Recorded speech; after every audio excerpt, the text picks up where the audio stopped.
북도하심으로 7월 마지막 주 주일 낮 예배 하나님께 드리도록 하겠습니다.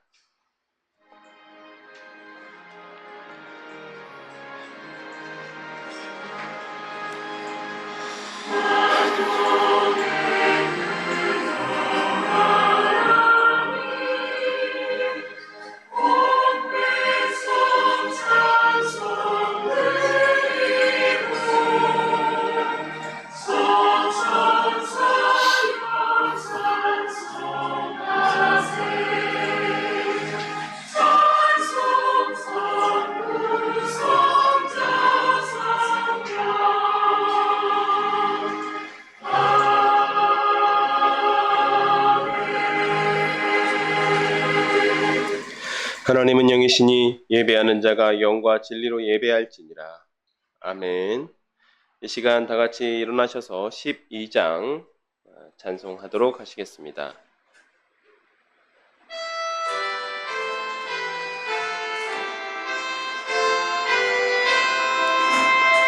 다 함께 주를 경배하세. 주 같은 이가 어디 있을까. 앞에 찬리니 주 성령이여 나를 도우사. 기뻐하실 롤 불러서 그 이름 찬양하게 하소서. 여 나를 인도하사 아버지 품에 살게 하시고 주 성령 냉신 살피사 내 맘과 뜻을 주관하시고 주 성령 내 맘 열어주시사 참 평화 간직하게 하소서. 주 성령 나를 감화하사 대노 나의 맘에 솟으니 참되고 간절한 기도로 다 주께 영광 돌려보내고 주 성령 내 맘 열어주시사 내 주를 찬양하게 하소서. 말할 수 없는 탄식으로 날 친히 간구하시는 성령 날 항상 돕나니 이 전한 몸은 주의 것이며 주님의 기업이 일자임을 나 밝히 알게 하여 주소서. 아멘. 다 함께 성시교도 가시겠습니다. 교동문 4번, 교동문 4번 함께 교독하시겠습니다. 여호와여 나의 말에 귀를 기울이사 나의 심정을 헤아려 주소서. 나의 왕 나의 하나님이여 내가 부르짖는 소리를 들으소서. 내가 주께 기도하나이다. 여호와여 아침에 주께서 나의 소리를 들으시리니 아침에 내가 주께 기도하고 바라리이다. 주는 죄악을 기뻐하는 신이 아니시니 악이 주와 함께 머물지 못하며 오만한 자들이 주의 목전에 서지 못하리이다. 주는 모든 행악자를 미워하시며 거짓말하는 자들을 멸망시키시리라.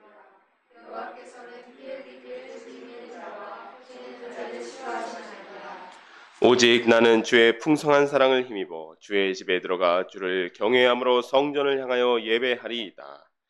여호와여, 나의 원수들로 말미암아 주의 의로 나를 인도하시고 주의 길을 내 목전에 곧게 하소서. 아멘. 사도신경으로 우리의 신앙을 하나님께 고백하도록 하겠습니다. 전능하사 천지를 만드신 하나님 아버지를 내가 믿사오며 그 외아들 우리 주 예수 그리스도를 믿사오니 이는 성령으로 잉태하사 동정녀 마리아에게 나으시고 본디오 빌라도에게 고난을 받으사 십자가에 못 박혀 죽으시고 장사한 지 사흘 만에 죽은 자 가운데서 다시 살아나시며 하늘에 오르사 전능하신 하나님 우편에 앉아 계시다가 저리로서 산자와 죽은 자를 심판하러 오시리라. 성령을 믿사오며 거룩한 공회와 성도가 서 교통하는 것과 죄를 사하여 주시는 것과 몸이 다시 사는 것과 영원히 사는 것을 믿사옵나이다. 아멘. 자리에 앉아주시기 바랍니다. 이 시간은 함께 354장 찬송하도록 하시겠습니다.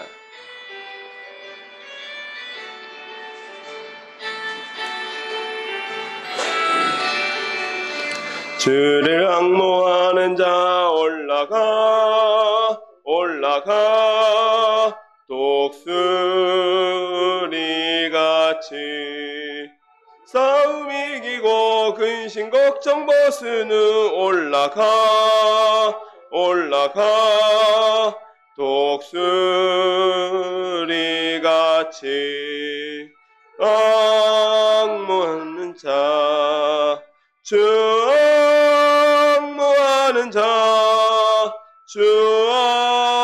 앙모하는 자 늘 강건하리라. 주를 앙모하는 자 걸어가 고단치 않네. 길을 잃은 양떼를 두루 찾아다니며 걸어가 고단치 않네. 주 앙모하는 자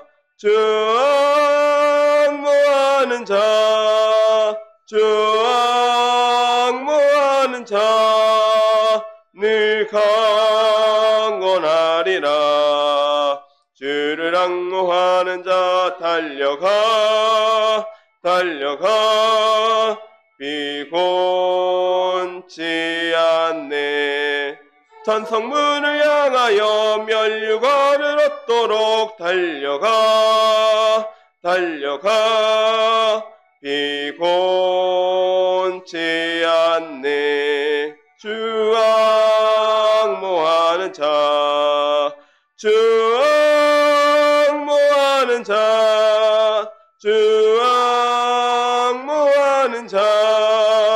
늘 강건하리라. 주를 앙모하는 자 올라가 독수리같이 은혜 아래 뛰놀며 주의 영광 보리라. 올라가 독수리같이 주 앙모하는 자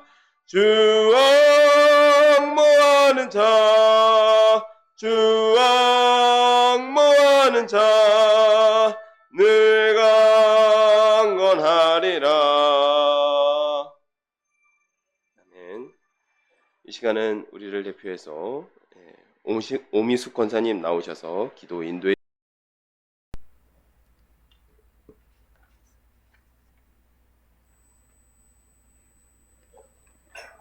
살아계신 하나님 아버지, 거룩하고 복된 이날 저희들을 주님의 예배자로 부르셔서 이 예배를 기뻐 받으시니 감사를 드립니다. 한 주간도 세상 속에 살면서 우리의 길과 행위를 바르게 하며 살아왔는지 우리의 자신들을 돌아봅니다. 이 시간 모든 허물과 연약함을 용서하여 주시옵소서. 이 나라를 사랑하시는 하나님, 대통령과 모든 유종자들에게 공정하고 정의로운 나라를 세워가도록 지혜를 주시고 하나님께서 세우신 대한민국이 세계 속에 영향력 있는 나라가 되게 하옵소서. 사롱 교회를 인도해 가신 하나님 감사를 드립니다. 사롱의 강단이 정확한 하나님의 말씀만 전달되게 하셔서 많은 영혼들이 이곳에서 주님을 만나 쉼을 누리며 말씀에 능한 자들로 성장하게 하옵소서. 이 예배당에 모인 청년들을 기억해 주시옵소서. 이 마지막 때에 열방을 향해 나가는 선한 일꾼들로 쓰임받게 하옵소서. 오늘도 말씀을 전하실 박규호 간사님께 지혜와 명철을 주시고 건강한 영적 지도자로 세우셔서 주님의 마음에 합한 종으로 인정받게 하옵소서. 우리의 인생을 이끄시는 하나님, 우리 인생 여정길에도 때론 먼 길을 돌아가게 할 때도 주님의 선한 뜻이 있고 때론 우리의 삶이 실패인 듯 보이나 그 속에도 주님의 사랑이 있습니다. 우리 모두가 인내하며 하반기도 열심히 학교에서 직장에서 최선을 다해 살아낼 수 있는 영적 은혜와 체험을 주시옵소서. 말씀을 듣겠습니다. 부드러운 마음으로 말씀을 받아 삶으로 살아내는 데까지 나아가는 사론의 가족들이 되길 바라며 오늘도 온라인으로 이 말씀을 받는 모든 이들 위에도 동일한 은혜로 채워 주시옵소서. 이 예배를 위해 준비하는 손길마다 기억하여 주시옵소서. 이 모든 말씀 예수님의 이름으로 기도드리옵나이다. 아멘.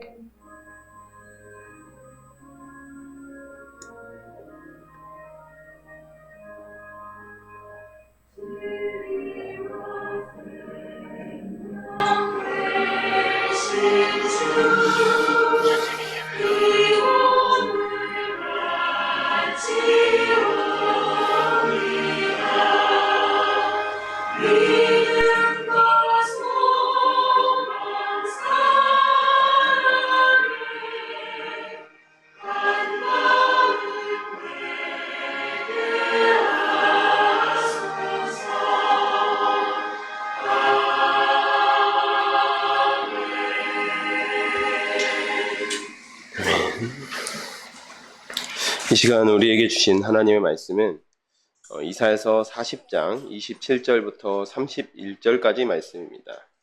이사야서 40장 27절부터 31절까지 말씀입니다. 제가 봉독해 드리도록 하겠습니다.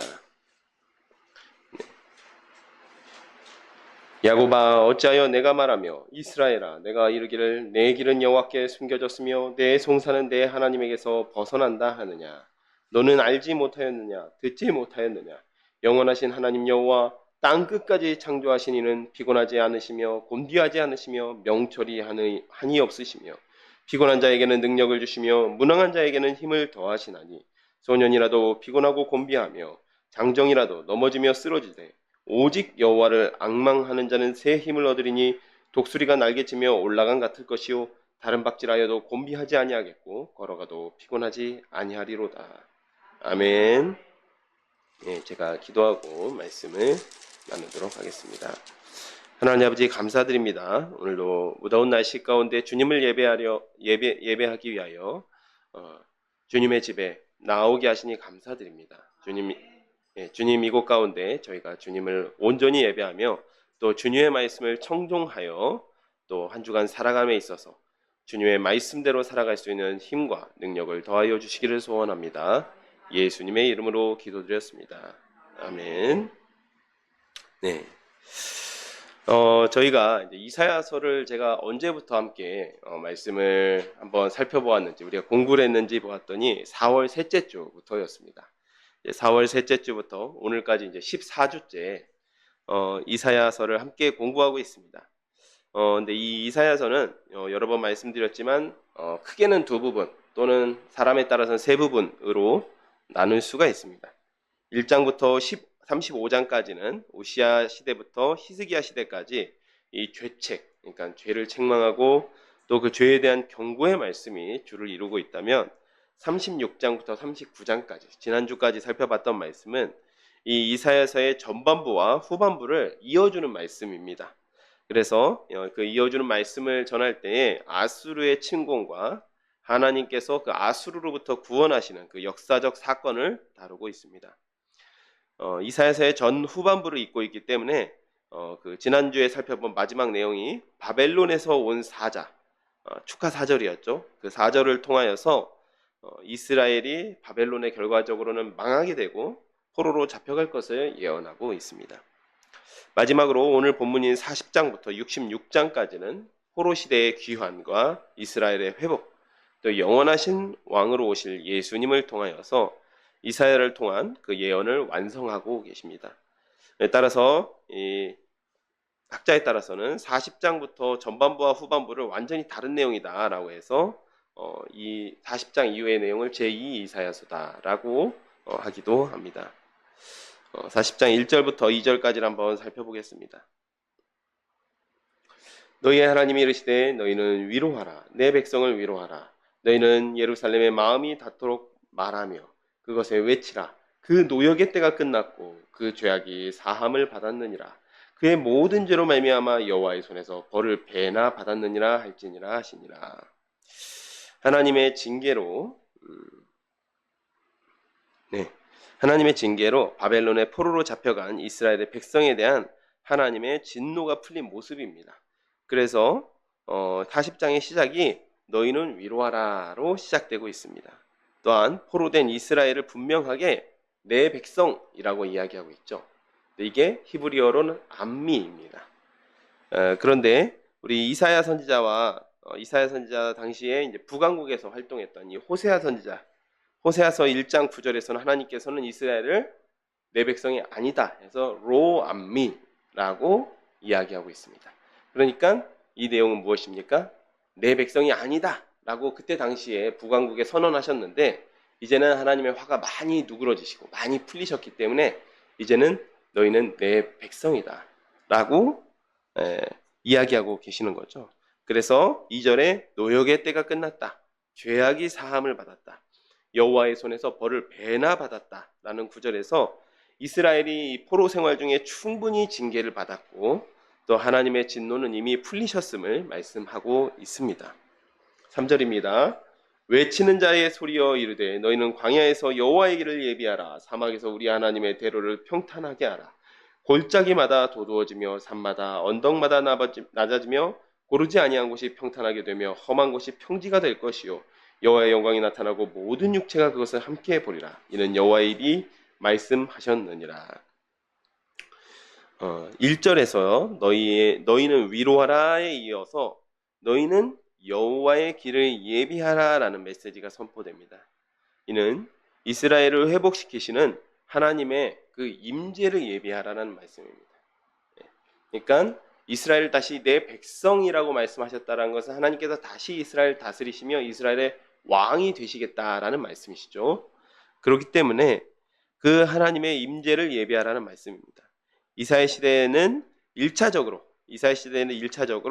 이스라엘을 포로로 귀환시키시며 회복시키시는 하나님에 대한 말씀입니다. 그런데 이 말씀은 이 복음서에서도 여러 번 언급이 됩니다. 복음서 그리고 한 복음서에서만 언급된 게 아니라 마태, 마가, 누가, 요한 모두 다 언급됩니다. 그리고 이 모든 말씀이 공히 이 말씀은 예수님의 길을 예비하는 세례 요한에 대한 말씀이라고 예언이라고 해석하고 있습니다. 즉 이거는 가깝게는 이사야 시대에서는 가깝게는 바벨론 포로 귀환과 그에 대한 하나님의 그 이스라엘을 다시 다스리시는 하나님의 임재를 찬양하는 그 예언이라고 한다면 멀게는 예수님의 오실 길을 예수님의 오실 길을 예비하는 세례 요한의 사명에 대한 예언입니다. 이것은 이제 유비법 혹은 아날로지라고 하는 사용한 메시지라고 할 수 있습니다. 6절을 살펴보겠습니다. 말하는 자의 소리여 이르되 외치라. 대답하되 내가 무엇이라 외치리이까 하니 이르되 모든 육체는 풀이요 그의 모든 아름다움은 들의 꽃과 같으니 푸른 마르고 꽃이 시듬은 여호와의 기운이 그 위에 불미라. 이 백성은 실로 풀이로다. 푸른 마르고 꽃은 시다나 우리 하나님의 말씀은 영원히 서리라. 이어서 하나님의 영원하신 하나님에 대해서 찬양을 하고 있습니다. 모든 육체는 풀과 같고 그 아름다운 또 들꽃과 같다라고 말씀하고 있죠. 자, 우리 고사에서도 화무 11홍, 또 백구로 권불 10년 또는 권불 10년새라는 그 고사가 있습니다. 열흘 붉은 꽃이 없다. 또 10년간은 그런 권세가 없다라는 말씀이죠.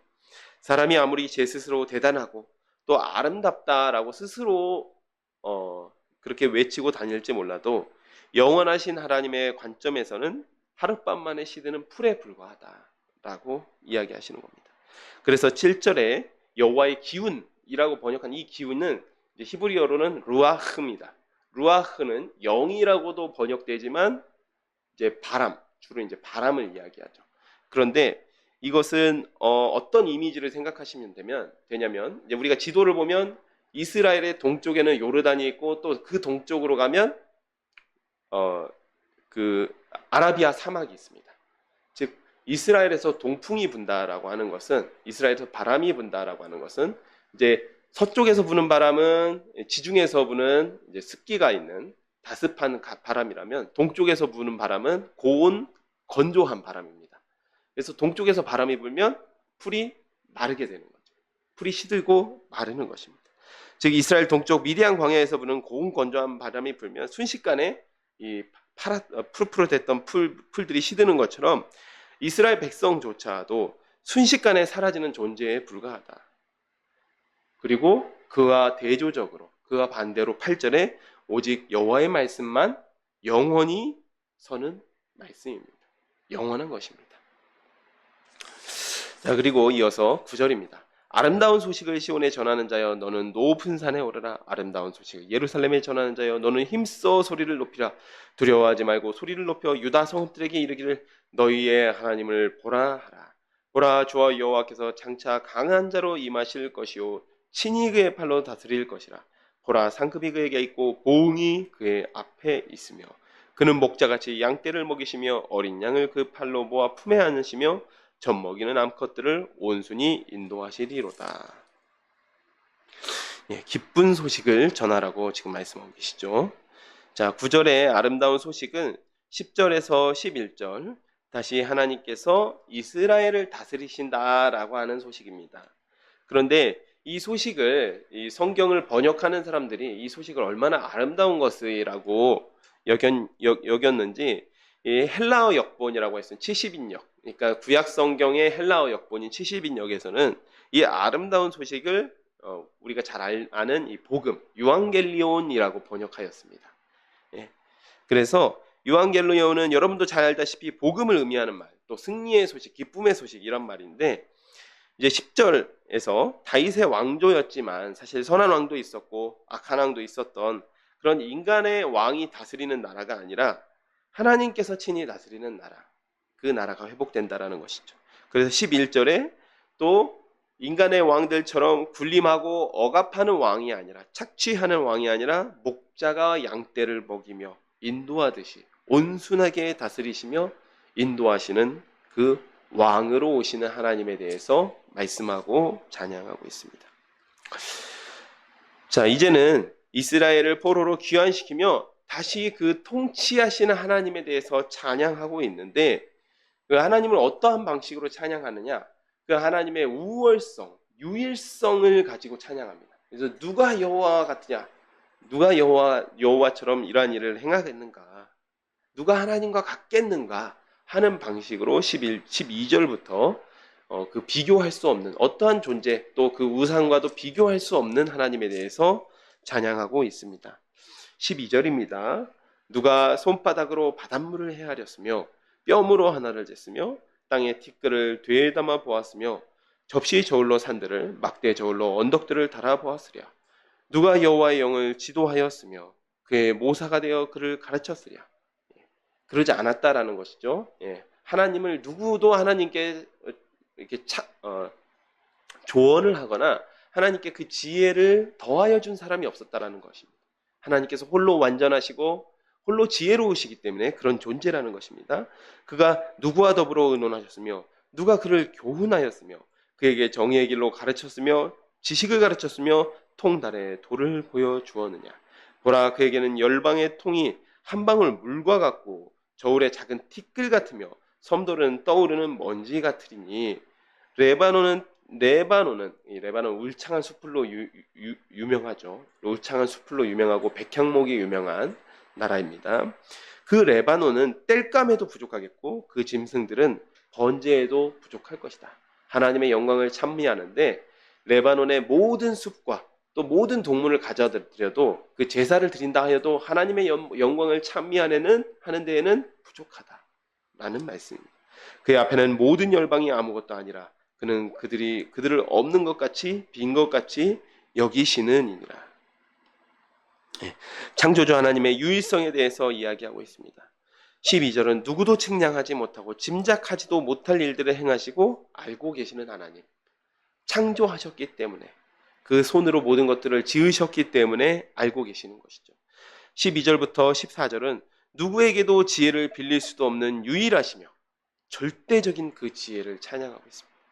또 15절 이하는 그 유일하시고 절대적인 하나님 앞에서는 이 피조물이라고 하는 것들이 사람 눈에는 대단하다고 할 수 있고 사람 눈에는 엄청나다라고 할 수 있는 그 피조물들이 하나님 앞에서는 하나님의 그 영광 앞에서는 하잘것없는 존재에 불과하다. 수많은 섬들이라 할지라도 떠오르는 먼지 같다라고 표현할 정도로 하나님을 영광을 찬양하고 있습니다. 그리고 18절부터는 다른 존재들과는 비교할 수 없는 유일하신 하나님을 찬양하고 있습니다. 18절입니다. 그런즉 너희가 하나님을 누구와 같다 하겠으며 무슨 형상을 그에게 비기겠는가? 우상과도 비교할 수 없습니다. 우상은 장인이 부어 만들었고 장색이 금으로 입혔으며 또 은사슬을 만든 것이니라. 궁핍한 자는 거제를 드릴 때 썩지 아니하는 나무를 택하고 지혜로운 장인을 구하여 우상을 만들어 흔들리지 아니하도록 세우느니라. 너희가 알지 못하였느냐? 너희가 듣지 못하였느냐?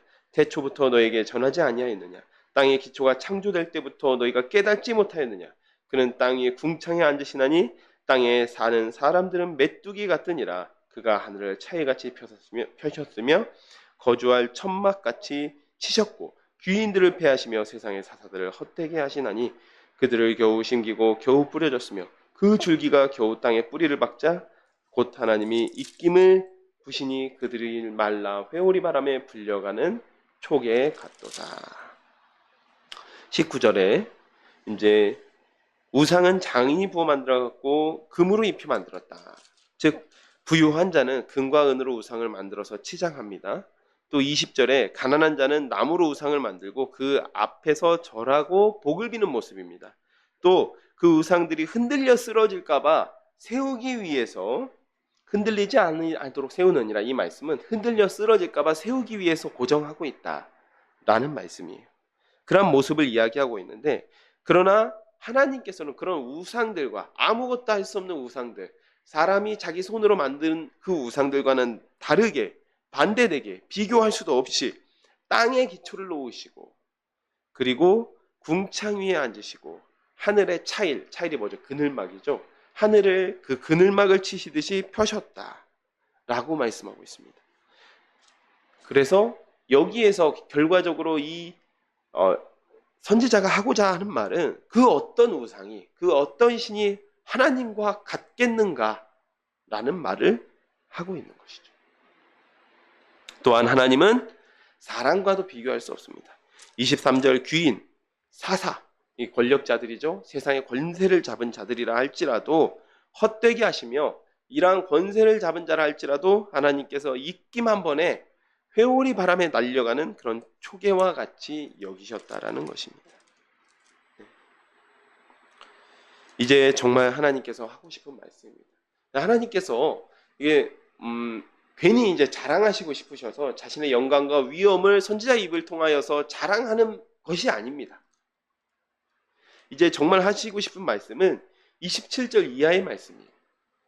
왜 이러한 말씀을 하시느냐? 하나님께서 내가 이스라엘을 회복시키며 내가 이스라엘을 다시금 왕으로서 너희들을 다스리겠다라고 할 때에 지금 이스라엘은 지금 이 현재 이 말을 들어야 되는 이스라엘은 포로 생활을 오랫동안 한 상황입니다. 오랫동안 포로 생활하면 어떻게 됩니까? 지치죠. 지치게 됩니다. 하나님 어느 때까지이겠습니까? 하나님 어느 때까지 침묵하시겠습니까? 라고 이스라엘 백성들이 지쳐있는 상황입니다. 그래서 그 이스라엘 백성들에게 믿음을 심어주시고 신뢰를 주시기 위해서 하나님께서 내가 이러한 일을 행했다. 그 누가 나와 같겠는가? 그러니 너희들은 나를 믿어라. 내가 너희에게 응답하겠다라는 말을 이러한 하나님의 혁혁한 영광을 자랑하시듯이 말씀하고 계시는 것입니다. 자, 그러한 뉘앙스를 보시면서 이 말씀을 보시면 되겠습니까? 야곱아, 어찌하여 내가 말하며 이스라엘아, 내가 이르기를 내 길은 여호와께 숨겨졌으며 내 송사는 내 하나님에게서 벗어난다 하겠느냐? 너는 알지 못하였느냐? 듣지 못하였느냐? 영원하신 하나님 여호와 땅 끝까지 창조하신 이는 피곤하지 않으시며 곤비하지 않으시며 명철이 없으시며 피곤한 자에게는 능력을 주시며 무능한 자에게는 힘을 더하시나니 소년이라도 피곤하며 곤비하며 장정이라도 넘어지며 쓰러지되 그러나 어떠한 사람은 오직 여호와를 앙망하는 자는 새 힘을 얻으리니 독수리가 날개치며 올라간 같을 것이요 다른 박질하여도 곤비하지 아니하겠고 걸어가도 피곤하지 아니하리로다. 아멘.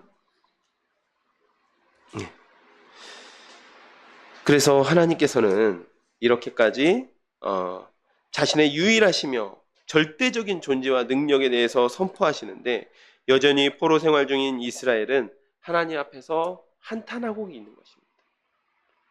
여기서 송사는 현대에서 이제 성경에서 송사를 이제 소송, 이제 현대에서 재판받는 것을 송사라고 이야기하기도 하지만 여기서 말하는 송사는 이 한탄과 탄식의 기도를 이야기하는 것입니다. 다니엘도 다니엘서를 보더라도 다니엘도 그런 기도를 한 적이 있죠. 하나님, 우리가 언제까지 하나님 약속하신 70년이 다 차가고 있는데 예레미야 선지자를 통하여서 약속하신 70년이 다 차가고 있는데 언제까지 하나님 응답하시지 아니하시겠습니까? 이렇게 하나님께 기도한 적이 있습니다. 즉 수많은 사람들이 또 하나님을 앙망하는 자, 여호와를 앙망하는 자, 하나님의 도우심과 그 구원하심을 기다리는 자, 또 하나님의 약속하심을 기대하는 자들이 하나님께 기도하고 또 하나님의 그 도우심을 기다리고 있었지만 이 70년이라는 시간, 한 사람의 평생에 해당되는 그 시간을 기다리며 많은 사람들이 이제는 지치고 하나님 앞에 하나님께서 더 이상 응답하지 않으신다. 우리의 기도가 하나님께 전달되지 않았나 보다라고 낙심하고 있는 것입니다. 하지만 하나님은 분명하게 말씀하시는 것이 하나님은 분명하게 대답하시는 것이 28절부터 하나님께서 능력이 없어서 응답하시지 않는 것이 아니라는 것입니다. 하나님께서 능력이 없어서 응답하시지 않는 것이 아니며 아니라는 것이고 31절 오직 여호와를 앙망하는 자. 앙망이 뭐죠? 우러르고 바라는 것. 오직 하나님을 우러러보고 여전히 하나님을 바라고 있는 그러한 자들, 그러한 사람들에게는 하나님께서 반드시 고난 중에도 하나님께 기도하는 자, 하나님을 의지하는 자는 반드시 새 힘을 주시며 반드시 그에게 응답하시겠다라는 말씀입니다. 또한 하나님께서 우리의 길을 숨기시며 우리의 기도에 응답하시자고 않는다고 한 그 탄식에 하나님께서 응답하신 것이죠. 자, 그리고 하나님께서 이제 41장부터 응답하시는 내용들을 이야기하는데 어떻게 응답하실 것이냐 그 비밀을 살짝 보여주시는 거예요. 그러면서 한 인물이 등장하게 됩니다. 그 구체적인 인물은 한참 후 이제 45장에 가서 그 인물이 고레스다라고 그 이름이 등장하지만 여기서는 이제 한 사람을 일으키겠다라고 하나님께서 비밀을 알려주고 계십니다. 1절입니다. 41장 1절입니다. 섬들아 내 앞에서 잠잠하라. 민족들아 힘을 새롭게 하라. 가까이 나아오라. 그리고 말하라. 우리가 서로 재판하는 자리에 가까이 나아가자. 한번 따져보자 이 얘기입니다.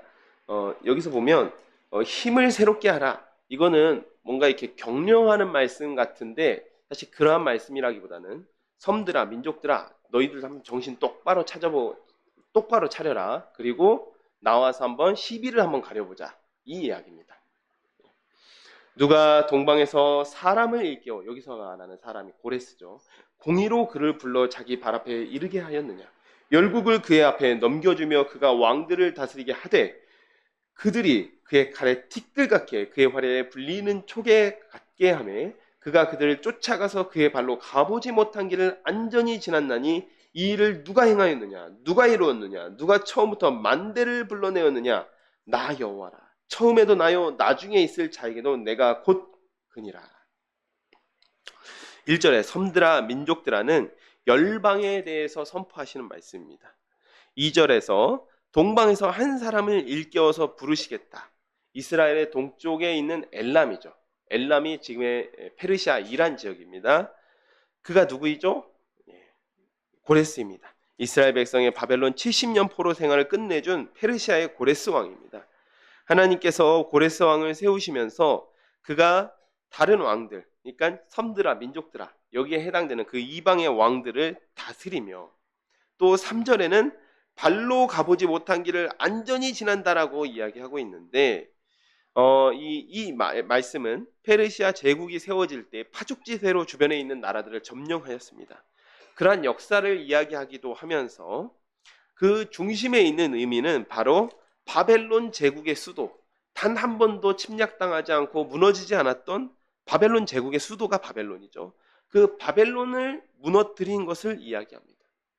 오죽하면 성경에서도 무너졌도다 큰 성 바벨론이요 라고 이야기할 정도로 큰 사건이었고 충격적인 사건이었습니다.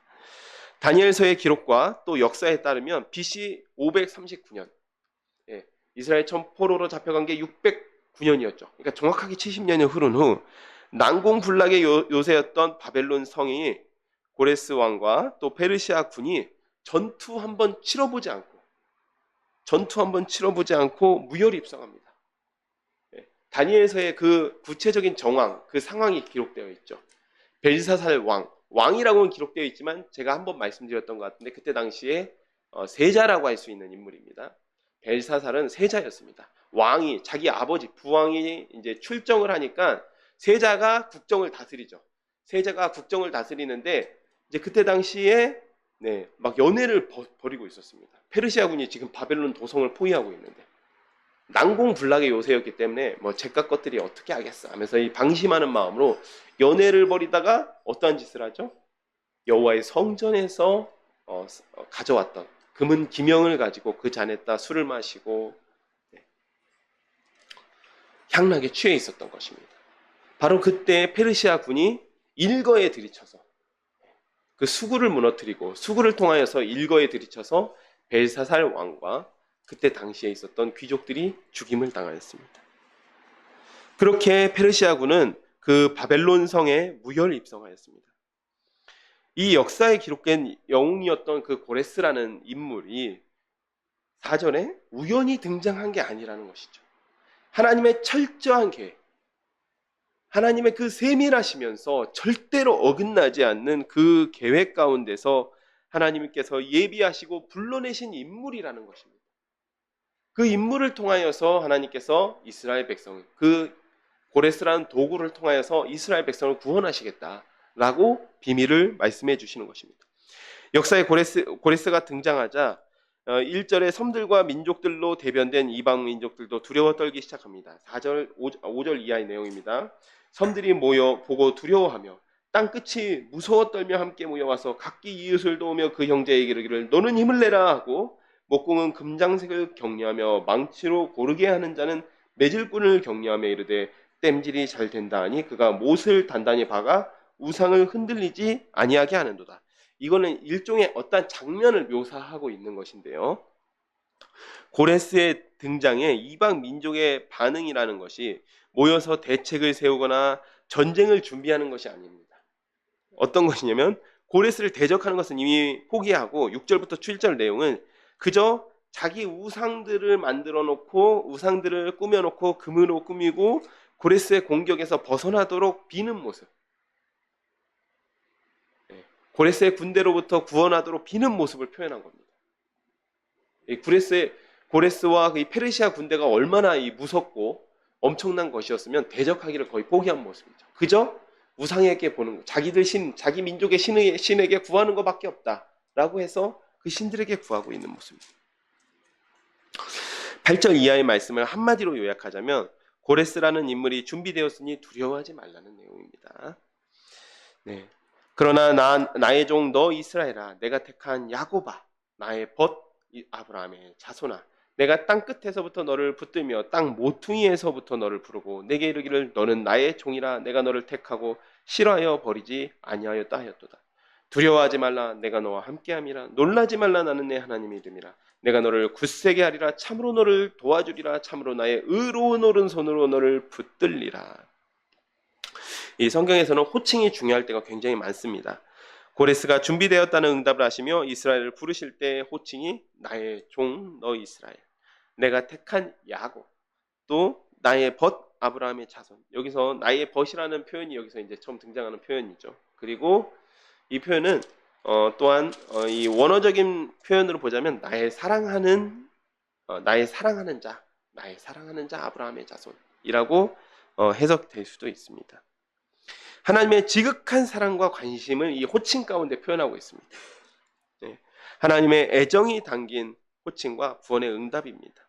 구원에 대한 응답입니다. 10절 말씀의 내용이 좋아서 또 많이들 인용합니다. 두려워하지 말라, 내가 너와 함께함이라, 이렇게 많이 인용하는 구절이죠. 근데 사실은 이 말씀의 첫 번째 해당되는 대상은 바벨론 포로가 되어서 이제나 저제나 하나님께서 구원하실까 기다리고 있을 그 이스라엘에게 두려워하지 말라, 내가 너와 함께하고 있다.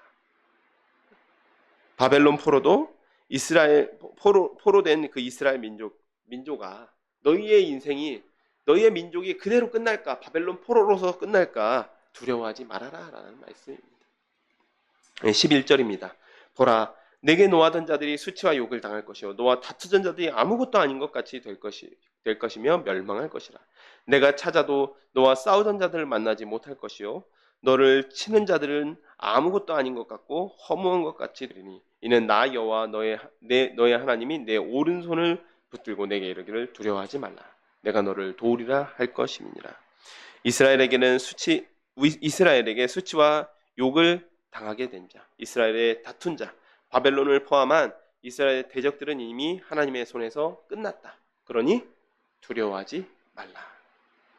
14절입니다. 버러지 같은 너 야곱아. 여기서 버러지는 굉장히 안 좋은 표현이죠. 그런데 이것을 조금 정확하게 원어적인 느낌으로 뉘앙스로 해석하자면 이 지렁이입니다. 지렁이 같은 너 야곱아, 너희 이스라엘 사람들아, 두려워하지 말라. 나 여호와가 말하노니 내가 너를 도울 것이라. 내 구속자는 이스라엘의 거룩한 이인이라. 보라, 내가 너를 이가 날카로운 새 타작기로 삼으리니 내가 산들을 쳐서 부스러기를 만들 것이며 작은 산들을 겨같이 만들 것이라. 내가 그들을 까부른즉 바람이 그들을 날리겠고 회오리 바람이 그들을 흩어버릴 것이로되 너는 여호와로 말미암아 즐거워하겠고 이스라엘의 거룩한 이로 말미암아 자랑하리라. 예. 이 호칭이 중요하다라고 앞서 말씀드렸는데 일반적으로 버러지 또 지렁이라고 표현하면 굉장히 또 멸시하는 호칭이죠. 하지만 본문에서 지렁이라고 표현된 것은 정말 연약한 존재, 다른 사람이 밟으면 밟힐 수밖에 없는 무기력한 존재라는 의미입니다. 그런데 하나님께서 그러한 지렁이 같은 야곱, 이스라엘을 멸시하는 것이 아니라 연약하여서 그 연약한 자를 긍휼히 여기신다라는 말씀입니다. 또 하나님께서 긍휼히 여기시기 때문에 도우십니다.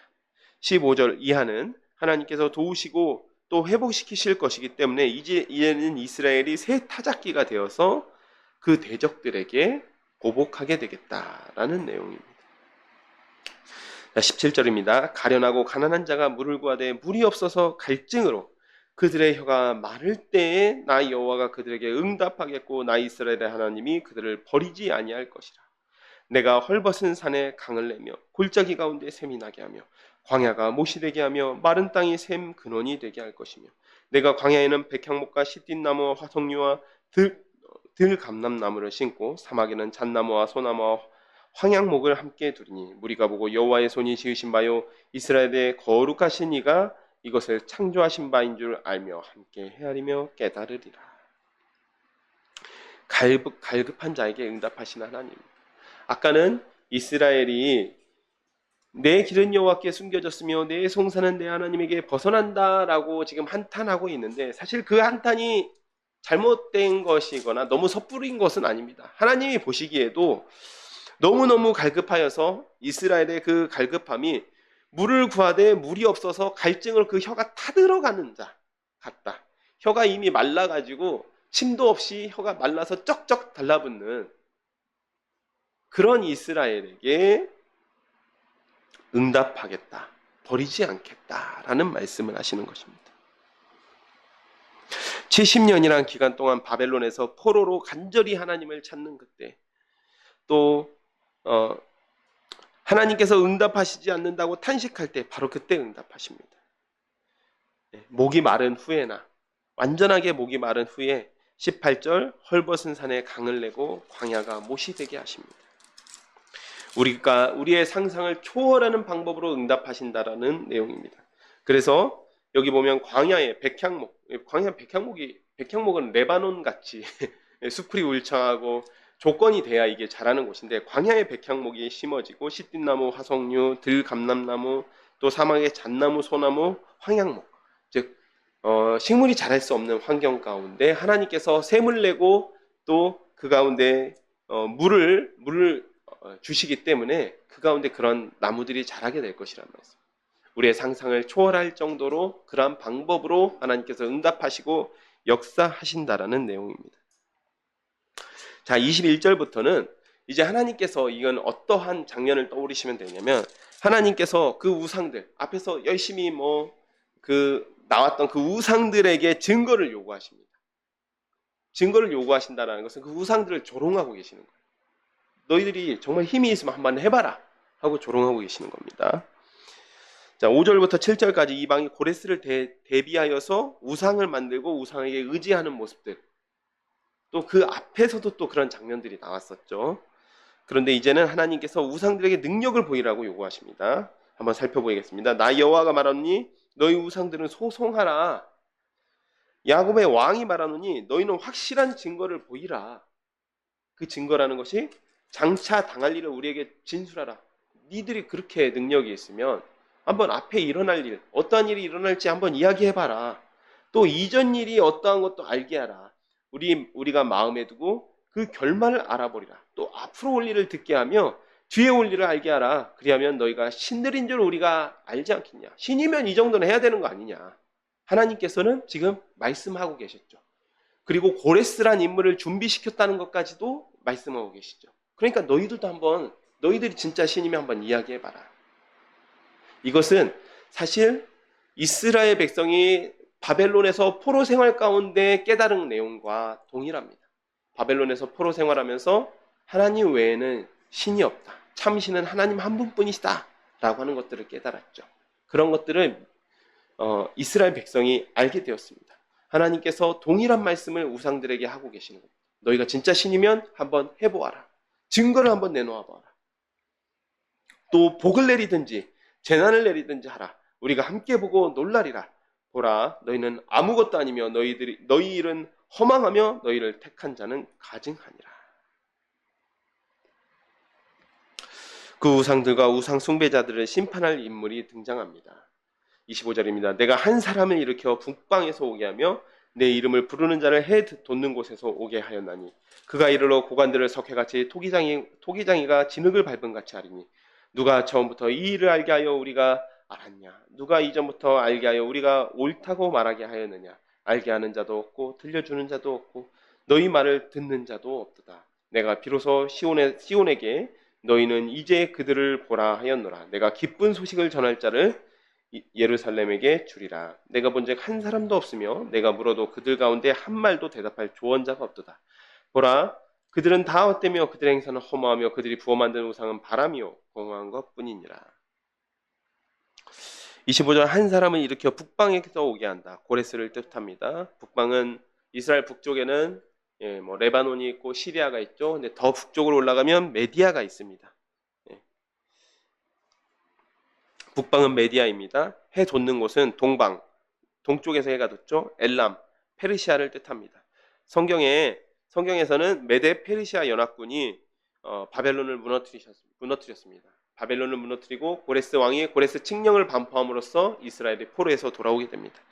26절은 22절에서부터 24절까지 아무것도 모르고 어떠한 일도 할 수 없는 우상들과는 다르게 누구도 알지 못하고 말하지 않을 때 하나님께서 준비하신 인물인 고레스를 통하여서 그 고레스가 등장할 것을 예언하고 있다는 사실입니다. 그래서 27절에 그 고레스가 등장하게 되면 기쁜 소식을 예루살렘에 전하게 됩니다. 그 기쁜 소식이라는 것은 당연히 이스라엘이 포로에서 해방된다라는 소식, 예루살렘, 그 그리운 고향 땅 예루살렘으로 귀환하게 된다라는 소식이죠. 바로 고레스 칙령을 말하고 있습니다. 하나님께서 고레스라는 인물이 훌륭하고 신실해서가 아니라 고레스라는 인물을 통하여서 말씀하시고자 하는 바는 28절에서 29절 우상은 아무것도 아니다. 그리고 공허하다. 우상을 섬기는 건 일이라는 것은 공허하다라는 말씀입니다. 42장은 이른바 여호와 종의 노래입니다. 고레스가 아니라 영원하신 왕으로 오실 예수 그리스도, 왜 예수님이 하나님의 예수 그리스도에 대한 노래입니다. 42장 한번 살펴보겠습니다. 내가 붙드는 나의 종, 내 마음에 기뻐하는 자, 곧 내가 택한 사람을 보라. 내가 나의 영을 그에게 주었은즉 그가 이방의 정의를 베풀리라. 그는 외치지 아니하며 목소리를 높이지 아니하며 그 소리를 거리에 들리게 하지 아니하며 상한 갈대를 꺾지 아니하며 꺼져가는 등불을 끄지 아니하고 진실로 정의를 시행할 것이며 그는 쇠하지 아니하며 낙담하지 아니하고 세상에 정의를 세우기에 이르리니 섬들이 그 교훈을 앙망하리라. 네. 세상의 통치자와는 다르게 약자를 섬기고 돌보는 모습입니다. 심지어 이방에도 정의를 베풀고 이방이 그 교훈을 사모합니다. 자, 5절입니다. 하늘을 창조하여 펴시고 땅과 그 소산을 내시며 땅 위에 백성의 호흡을 주시며 땅에 행하는 자에게 영을 주시는 하나님 여호와께서 이같이 말씀하시되 나 여호와가 의로 너를 불렀은즉 내가 내 손을 잡아 너를 보호하며 너를 세워 백성의 언약과 이방의 빛이 되게 하리니 내가 눈먼 자들의 눈을 밝히며 갇힌 자를 감옥에서 이끌어내며 흑암에 앉은 자를 감방에서 나오게 하리라. 예, 나는 여호와이니 이는 내 이름이라. 나는 내 영광을 다른 자에게 내 찬송을 우상에게 주지 아니하리라. 보라, 전에 예언한 일이 이미 이루어졌느니라. 이제 내가 새 일을 알리노라. 그 일이 시작되기 전에라도 너에게 이르노라. 네, 이 종은 하나님께서 부르셨습니다. 그리고 이 종의 사역은 눈먼 자는 이제 진리가 없이 또 희망 없이 살아가는 자들의 인생을 밝히시고 갇힌 자, 죄에 갇혀 있는 자를 구원하십니다. 또 흑암에 앉은 자, 어둠의 권세 아래서 고통받는 자들을 구원하십니다. 8절부터 9절까지의 내용은 그 일을 하나님께서 자기 이름을 걸고 하시겠다라는 것입니다. 하나님께서 이 내 종을 보내겠다, 내가 나의 종을 택하였다라고 하는 것이 그 예수 그리스도를 보내신다라는 것이 하나님께서 자기 이름을 걸고 여호와의 이름을 걸고 하시는 일이라는 뜻입니다. 특히 9절에 예언한 일이 이미 이루어졌다는 말씀은 이미 이사야 선지자를 통해서 예언한 말씀들, 어떤 것들이 있죠?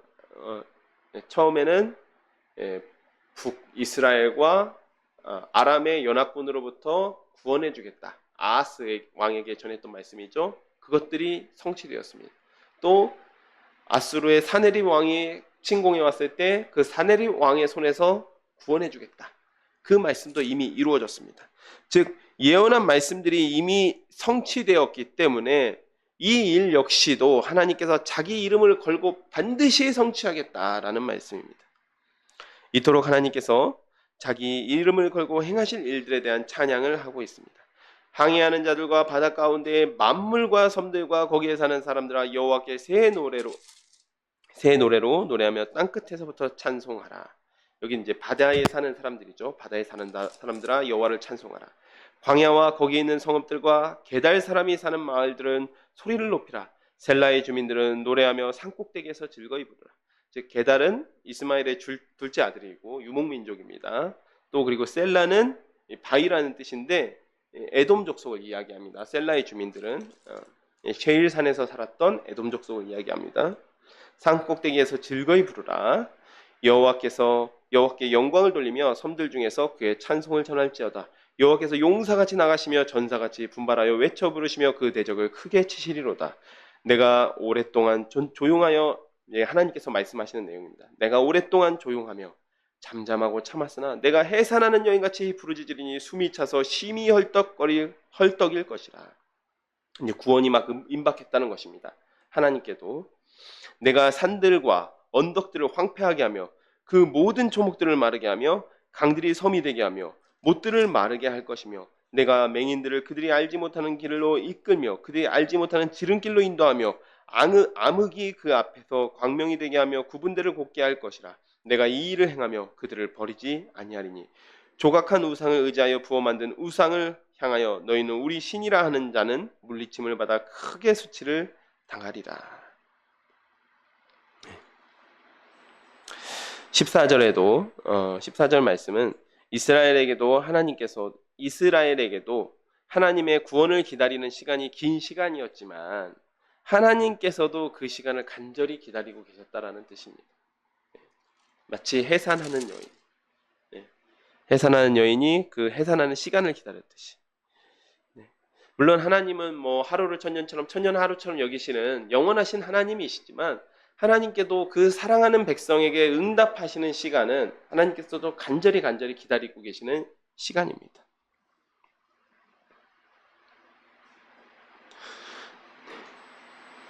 구원의 계획이 시작되자 곧바로 떨쳐 일어나서 맹인 같은 이스라엘을 구원하십니다. 반면에 우상을 의지하며 숭배하는 자들은 하나님께서 심판하시는 것입니다. 18절부터는 깨닫지 못하는 이스라엘에 대한 책망입니다.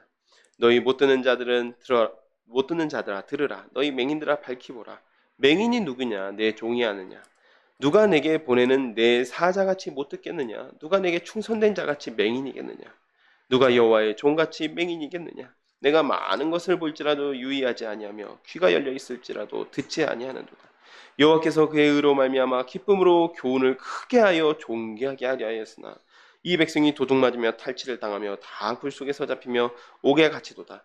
노략을 당하되 구할 자가 없고 탈취를 당하되 되돌려 주라 말할 자가 없도다. 하나님께서 이스라엘에게 맹인 같다고 말씀하십니다. 19절에 이스라엘은 하나님의 사자였습니다. 말라크죠. 하나님의 메신저인데 말을 못 알아들어요. 메신저가 말을 못 알아듣고 있습니다. 또 충성되게 행해야 되는 그런 사명을 가진 백성, 제사장의 사명을 가진 백성인데 주인을 몰라봅니다.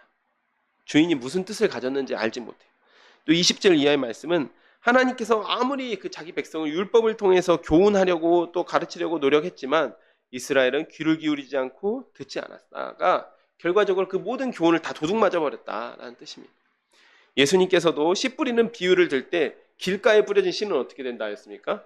새가 와서 다 먹어버리죠. 새가 와서 다 먹어버립니다. 사탄이 와서 다 도둑질해 갔다는 뜻이죠. 같은 의미입니다. 하나님께서 아무리 율법으로 교육하려고 하더라도 다 그 교훈을 다 튕겨내 버리니까 결국 다 도둑맞아 버렸다는 것입니다. 23절입니다.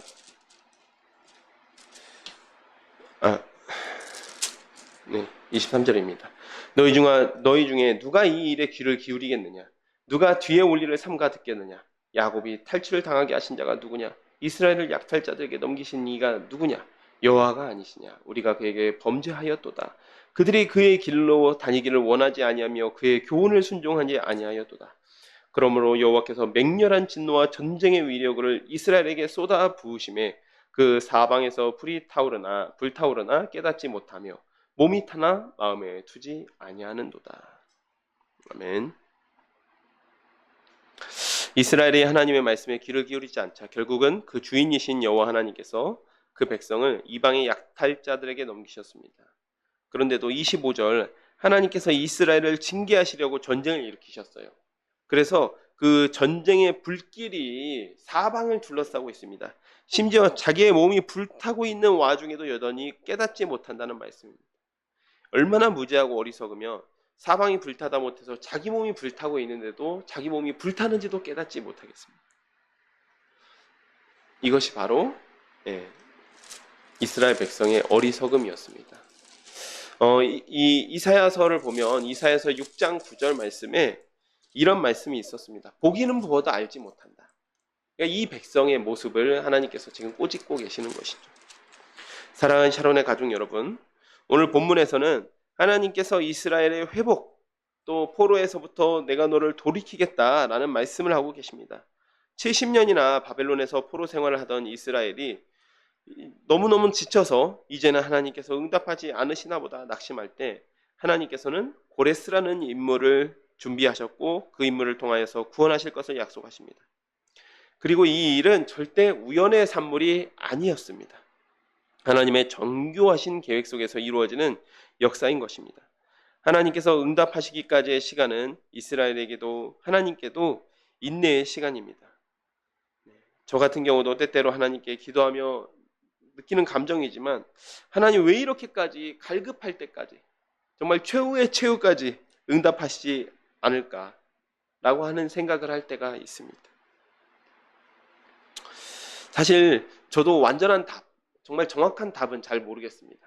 저희가 하나님의 어떠한 계획 때문에 하나님께서 그러하신지는 잘 모르겠지만 다만 우리가 성경을 통해서 깨달을 수 있는 것들을 함께 나누어 보자면 첫째는 우리는 갈급하지 않으면 감사하지 않고 당연한 것으로 아는 것 같습니다.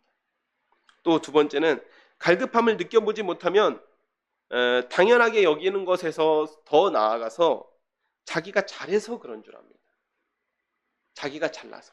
이스라엘 백성들이 그랬죠. 자기가 잘나가지고 하나님께서 자기들을 사랑하시는 줄 알았죠. 그것이 바로 교만의 출발이 됩니다.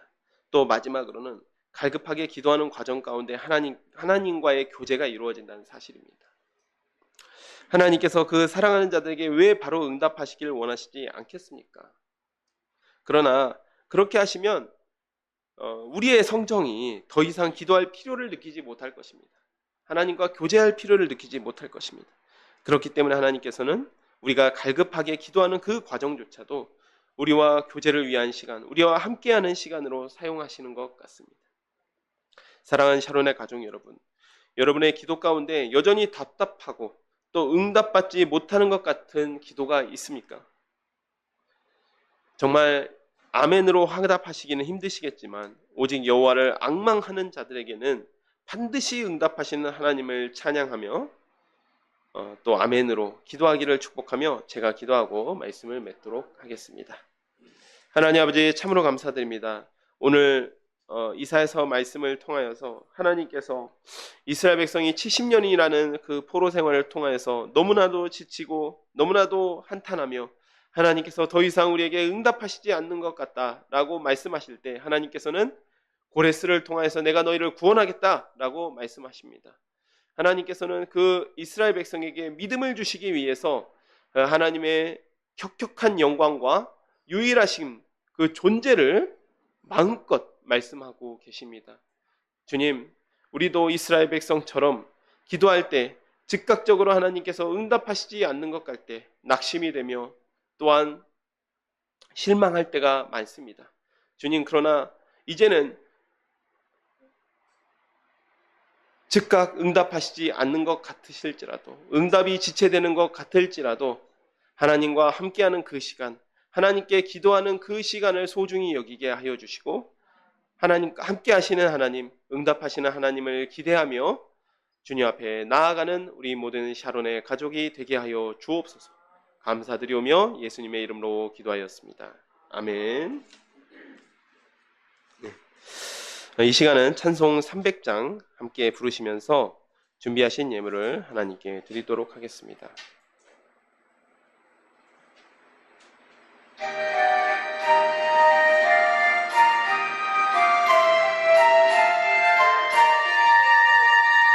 내 맘이 낙심되며 근심에 눌릴 때 주께서 내게 오사 위로해 주시네. 가는 길 캄캄하고 괴로움 많으나 주께서 함께하며 내 짐을 지시네.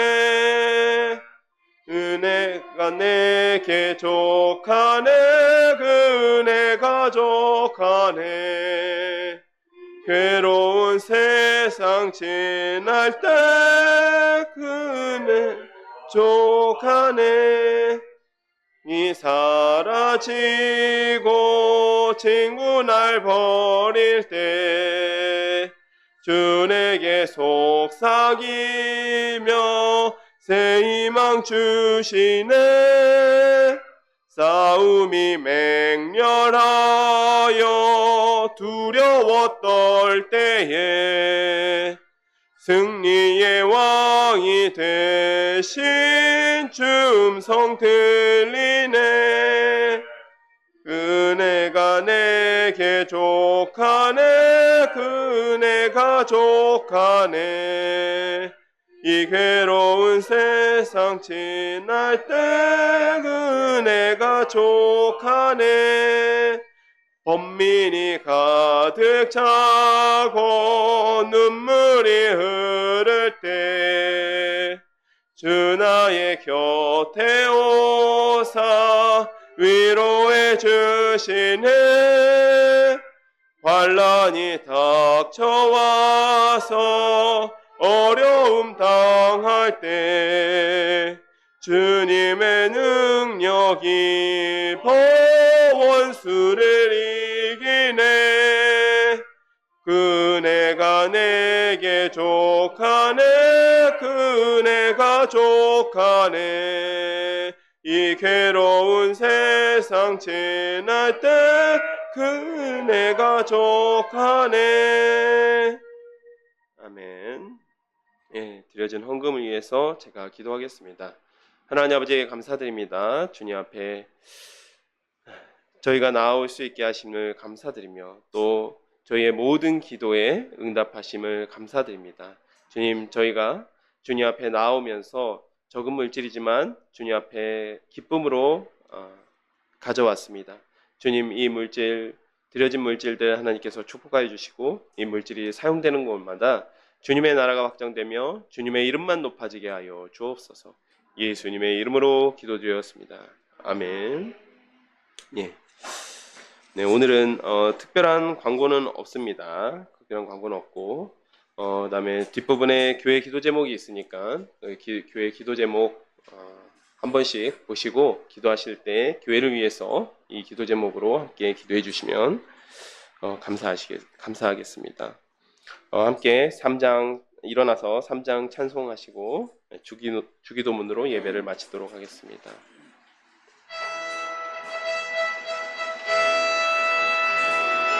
성부 성자와 성령 찬송과 영광 돌려보내세. 태초로 지금까지 또 영원 무궁토록 성삼위께 영광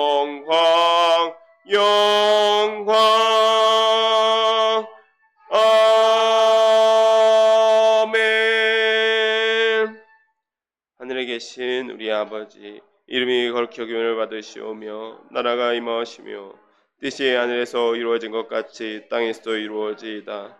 오늘 우리에게 일용할 양식을 주시옵고 우리가 우리에게 죄 지은 자를 사하여 준 것 같이 우리의 죄를 사하여 주옵고 우리를 시험에 들게 하지 마시옵고 다만 악에서 구하시옵소서.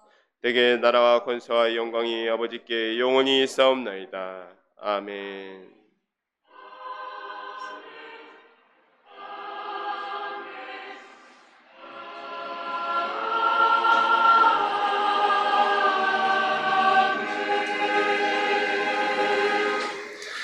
네, 예배를 마쳤습니다.